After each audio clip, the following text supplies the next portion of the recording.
привет! Сегодня говорим о кофе. Напитке, из-за которого начинались войны, которому посвящены профессии, книги, фильмы и о котором регулярно задаются сотни вопросов. Я выбрала 10 самых популярных из них в контексте кофемашин. Устройств, которые при нашем минимальном участии создают самый вкусный и ароматный кофе.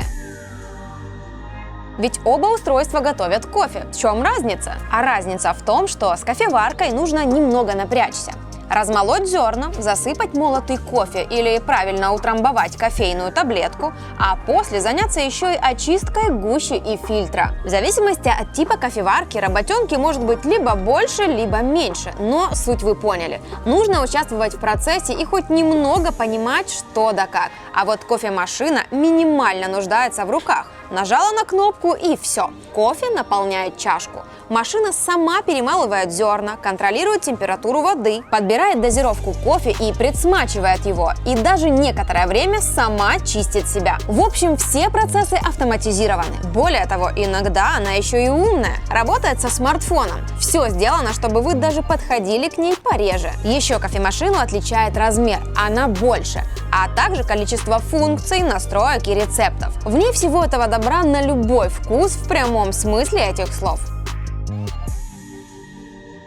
Если приготовление кофе – это буквально наука, которая познается годами, то помол кофе – это целая кафедра внутри этой науки. Только о том, как правильно молоть кофе, можно снять 10 видео. Да простят меня бариста, я попробую уложиться в один абзац. Степень помола кофе напрямую влияет на его вкус. Это одна из важнейших составляющих в приготовлении вкусного кофе, наряду с качеством зерна и его обжаркой. Если мы говорим о кофемашинах, то в настройке они в общем не нуждаются.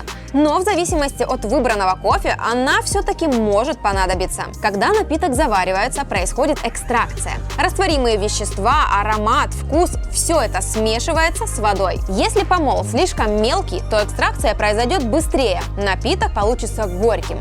Если наоборот слишком крупная, кофе не успеет насытиться, будет кисловатым и слабым. Это еще отражается в скорости наполнения чашки. Тут задача добиться золотой середины. Делается это с помощью специального регулятора, только непосредственно во время помола и только по одному делению за раз. После чего через пару чашек проявится результат. Еще не оно? Снова во время помола ставим следующую ступень и так далее, пока не станет идеально.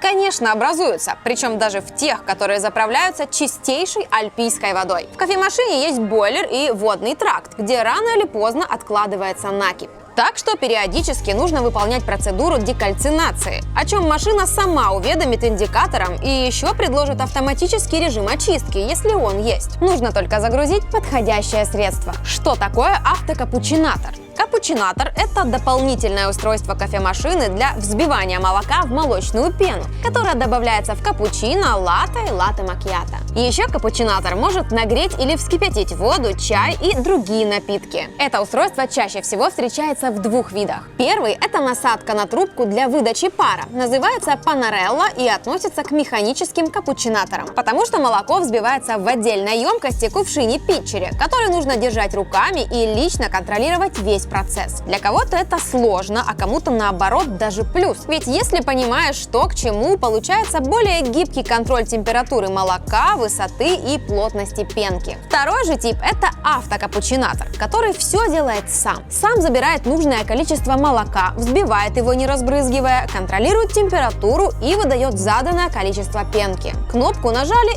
и все. У обоих типов есть плюсы и минусы, поэтому некоторые кофемашины комплектуются сразу двумя типами капучинаторов. Делай как удобнее. Да, в некоторых моделях есть и такая функция. Как уже говорила, кофемашина – это комбайн с кучей возможностей. В специальный графин устанавливается миксер, заливается холодная вода или молоко, добавляется шоколадный или какао-порошок, выбирается желаемая густота и все. Любуемся приготовлением напитка. Кофемашина поработает миксером, паром, и уже через несколько минут горячий шоколад готов. Идеальный кофе – это кофе с идеальной температурой, которую вы сами выбрали. Представьте, приготовили вы эспрессо, уже мысленно его смакуете, начинаете пить, а он еле теплый. Облом и испорченный ритуал. А все потому, что эти крохотные 30 или 40 миллилитров попали в холодную чашку и моментально остыли. И даже если вы ее предварительно ополоснули кипятком вот так, этого вряд ли будет достаточно. А еще бывает, берут чашки с толстыми стенками. Такие точно следует прогреть. Вот для этого кофемашинам и нужна такая функция.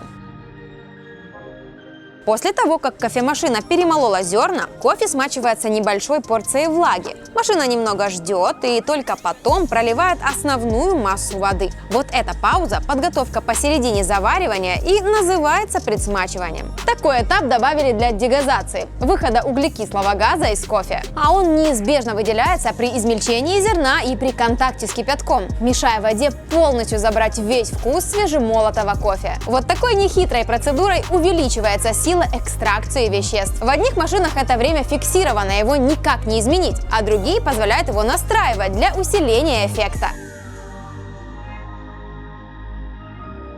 Кофемашины могут и так, и так. Вы уже поняли, что, во-первых, на вкус влияет множество факторов, а во-вторых, у них полно функций. В частности, при выборе одного из рецептов машины дают настроить крепость, температуру, интенсивность пара и даже жесткость воды. Кроме этого, можно создать напиток не только на основе готового рецепта, а и на полностью чистом шаблоне, настраивая собственный любимый вкус. Так что есть все инструменты для постижения науки приготовления кофе.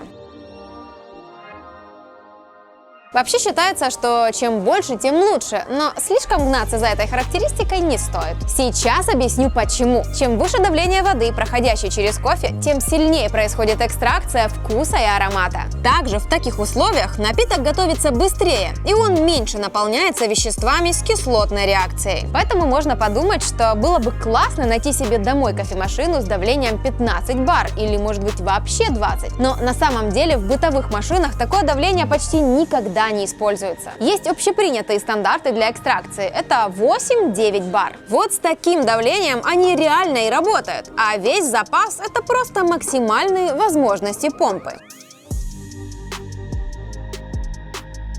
И вот, наконец, 10-й вопрос о кофе, самый важный. Я думаю, что ни для кого не открою тайну, что самый вкусный в мире кофе получается из свежемолотых зерен. Они, как капсулы, держат в себе эфирные масла, которые улетучиваются сразу после помола. Считается, что уже через 15 минут теряется самый ценный аромат. Поэтому так важно приготовить кофе буквально сразу же после измельчения зерен, что, собственно, и делает кофемашина по нажатию кнопки. Главное помнить, что некоторые зерна могут повредить эти устройства, например, те, что как-то модифицированы или ароматизированы. В то же время кофемашины позволяют использовать и молотый кофе. Естественно, он не может дать такой же богатый вкус, потому что зерна до вас уже измельчили, обработали горячей водой, дегазировали, просушили и только потом запаковали. Это не говорит о том, что такой кофе не может существовать, но по вкусу он очевидно проигрывает. Вообще выбор кофе – это еще одна наука внутри науки. Ценители годами ищут тот самый лучший сорт, пробуют, экспериментируют, настраивают свои кофемашины или готовят его сами и наслаждаются этим процессом. И, конечно же, кофе. Пишите, можете ли вы похвастаться тем, что уже нашли свой идеальный кофе. Какой он? Поделитесь своей историей. Ставьте лайк, если видео понравилось, подписывайтесь на канал и жмите колокол, чтобы быть в курсе других близких по душе видео. Кстати, вот еще парочка. Пока!